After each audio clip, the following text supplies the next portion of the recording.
Imaginez un instant que les décisions les plus importantes, celles qui façonnent notre société, ne soient plus prises par des humains, mais par des algorithmes. C'est cette idée à la fois fascinante et un peu vertigineuse qu'on va explorer aujourd'hui, le concept d'algocratie.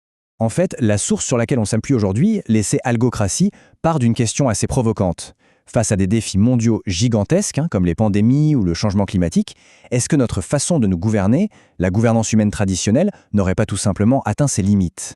Alors, pour bien comprendre cette montée en puissance des algorithmes, il faut d'abord revenir à la base.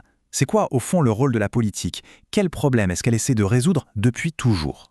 Eh bien, le livre nous dit que l'action politique, c'est au fond un effort constant. C'est l'art d'équilibrer ce qui est bon pour un individu et ce qui est bon pour tout le monde. Le truc, c'est que cet effort, il se heurte à deux gros obstacles. Le premier, c'est notre difficulté à voir l'image d'ensemble, l'impact global de nos propres actions. Et le deuxième, c'est, soyons honnêtes, notre tendance naturelle à faire passer notre intérêt personnel d'abord, même quand ça peut nuire au groupe.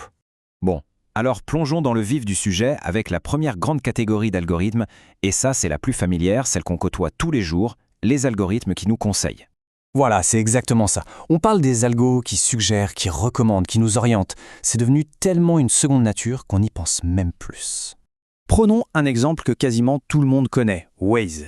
Waze ne se contente pas de trouver le chemin le plus court, non. Son génie, c'est d'utiliser les données de tous les conducteurs en temps réel pour dénicher l'itinéraire le plus rapide, celui qui évite les bouchons. Mais voilà, il y a un revers à la médaille. Ce qui est super optimal pour un conducteur, ça peut devenir un véritable cauchemar pour toute une communauté. On a tous entendu parler de ces petites rues de village tranquilles qui se transforment soudain en autoroute bondée, n'est-ce pas? C'est un peu la même logique pour les moteurs de recommandation. Ils fonctionnent de deux manières. D'abord, la similarité. Tiens, on a aimé un thriller, il nous en propose d'autres. Logique. Mais il y a aussi ce que la source appelle le désir mimétique. Et c'est ça qui est intéressant. En gros, des gens qui ont les mêmes goûts ont aimé A et B. On a aimé A, alors le système va nous pousser B. Au final, le but est simple. Prédire ce qui a le plus de chances de nous faire cliquer. Et là, on touche à un point crucial. Tout ça, ça peut nous enfermer dans ce qu'on appelle une chambre d'écho, une bulle de filtre. Un monde où l'on ne voit plus que des idées et des produits qui confirment ce qu'on pense déjà. Alors, si jusqu'ici on parlait d'algorithmes qui conseillent, on passe maintenant à un niveau supérieur. On aborde la catégorie de ceux qui nous contrôlent. Là, le code ne se contente plus de suggérer, non, il impose. Ce sont ces fameux algorithmes contraignants. Eux, ils ne conseillent plus, ils décident. Ils appliquent des règles qui ont un impact direct, très concret, sur nos vies. Et ce sentiment d'être enfermé, comme le montre l'image, il n'est pas juste une impression. Il y a des conséquences bien réelles derrière. On parle de l'accès à l'éducation, du calcul des impôts, parfois même de l'accès à des services de santé.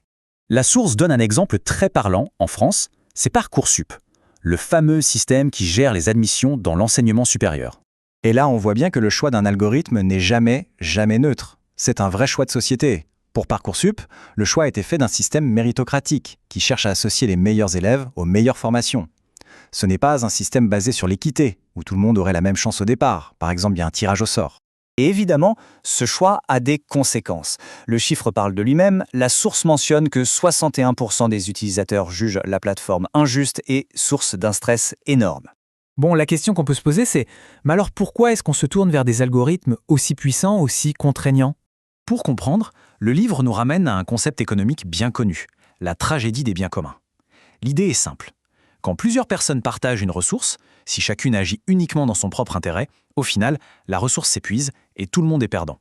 Il y a une expérience qui illustre ça parfaitement, c'est le jeu du bien public. Imaginez, si tout le monde coopère et met sa part dans le pot commun, à la fin, tout le monde est plus riche.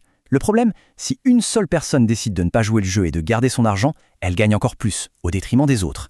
Et ce qu'on observe, c'est qu'inévitablement, la tentation de l'intérêt personnel à court terme est plus forte. Et au final, le résultat est moins bon pour l'ensemble du groupe.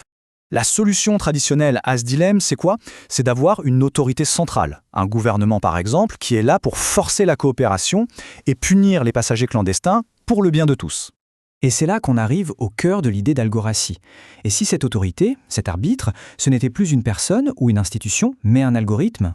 Un exécuteur ultime, parfaitement impartial, programmé pour aligner nos comportements individuels sur l'intérêt du groupe?